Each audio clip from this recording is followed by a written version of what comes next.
Hello guys, আবার চলে এলাম তোমাদের সামনে নতুন রেসিপি নিয়ে। বন্ধুরা, তোমরা সবাই কেমন আছো? আশা করি সবাই ভালো আছো। আমরাও ভালো আছি। দেখো, আজকে নতুন রেসিপি দেখাচ্ছি। পটলের দোরমা হবে আজকে। আলু দিয়ে, পটল দিয়ে, সর্ষে বাটা দিয়ে দোরমা হবে। দেখেছো, আলু এরকম করে কেটে নিয়েছি। আর পটলগুলো দেখো, কেউ গোটা রাখে, আমি আধখানা করে দিয়েছি। আর এখান দিয়ে মাথা দিয়ে চিড়ে দিয়েছি। দেখো, এই চেরা যাতে নুন তেল ঢোকে। আর টমেটো আছে, পেঁয়াজ কুচানো, কাঁচা লঙ্কা। তোমরা দেখতে থাকো পুরো রেসিপিটা। এখন আমি সর্ষে বাটবো, জিরে বাটবো, সঙ্গে থাকো বন্ধুরা। দেখো বন্ধুরা, এখন আমরা সর্ষে বাটছি। শিলেতে বাটতে হচ্ছে। দেখো, শিলেতে বেটে খাওয়ার কিন্তু মশলার স্বাদই আলাদা, বুঝেছো বন্ধুরা? দেখো, সর্ষে বাটা হয়ে গেল।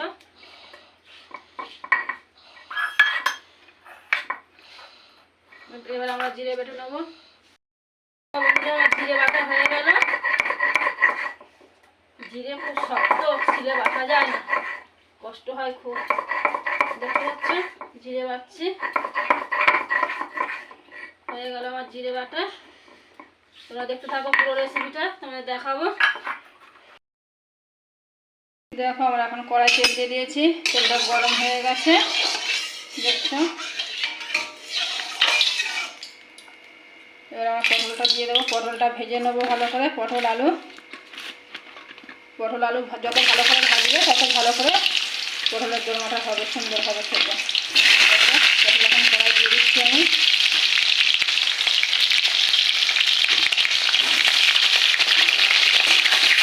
পটল দিয়ে দিয়েছি কড়াই। পটল কি ভাজা হোক। পটল এখনও ভাজা হচ্ছে। দেখো বন্ধুরা, পটলগুলো ভাজতে একটু দেরি হয়, কারণ পটলটা ভালো করে ভাজতে হবে। ভালো করে পটলটা ভেজে নেবেন আপনারা, তাহলে ভালো খেতে লাগবে। কারণ পটল ভালো করে না ভাজলে ভেতরে কাঁচা কাঁচা তাহলে ভালো লাগবে না। দেখো বন্ধুরা, পটল আমাদের ভাজা ভাজা হয়ে গেছে। এরকম ভাজা ভাজা তোমরা করে নেবে, না তো ভালো লাগবে না খেতে। এখন পটল তুলে নিচ্ছি।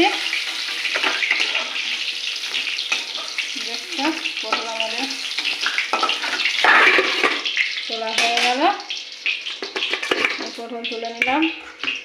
এবার দিয়ে দেবো পেঁয়াজ কুচি। দেখো, পেঁয়াজ দিয়ে দিলাম। পেঁয়াজটা একটু লাল লাল হোক। পেঁয়াজ একটু লাল লাল হোক, তারপর আলু দেবো।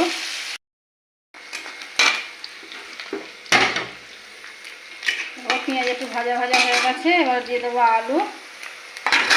আলু দিয়ে দিলাম। আলুটা একটু ভাজা ভাজা হোক। আলুটা একটু নেড়ে করে ভাজা ভাজা করে নেবো। তারপর দেবো মশলা পাতি। দেখো, আলু ভাজা ভাজা হয়ে গেছে। এবার এটা দিয়ে দেবো স্বাদ মতো নুন।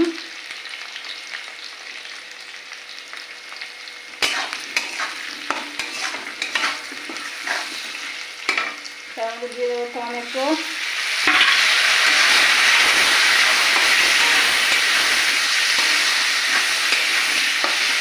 যে পটলটা ভাজা ছিল সেই পটলটাও দিয়ে দেবো এর মধ্যে।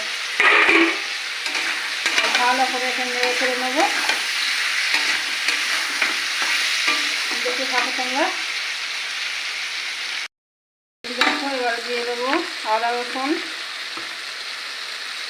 দেখো, আদা রসুন দিচ্ছি।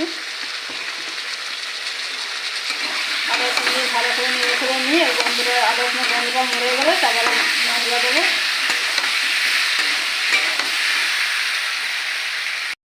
আদা রসুনের গন্ধ চলে গেছে। এবার দিয়ে দেবো হলুদ গুঁড়ো, দিয়ে দেবো লঙ্কা গুঁড়ো। লঙ্কা গুঁড়োটা একটু গরমের সময় অল্প খাবেন বন্ধুরা। একটা কাঁচা লঙ্কা দিয়েছি আর একটু গুঁড়ো লঙ্কা দিয়েছি। এবার দিয়ে দেবো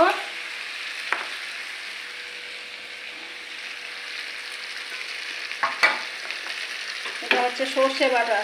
পটলের দোরমাতে সর্ষে বাটা না দিলে পটলের দোরমাগুলো মানায় না। এবার দিয়ে দিলাম সর্ষে বাটা।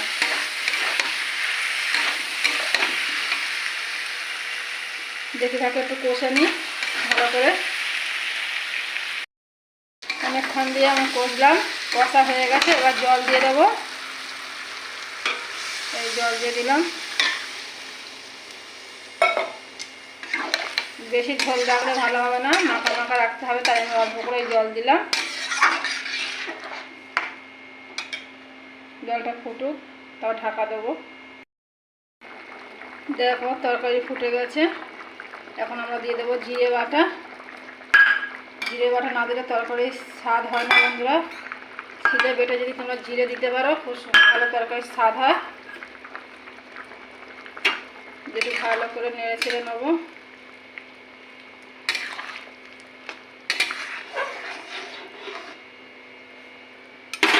জিরে বাটা দিলাম, তরকারি ফুটছে, এখন দিয়ে দেবো একটু স্বাদ মতো চিনি। তোমরা দিতেও পারো নাও পারো, কেন চিনিটা দিলে একটু স্বাদ হয়।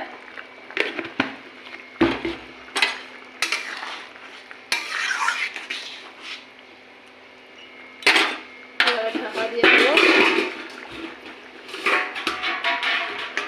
ঢাকা দিয়ে দিলাম।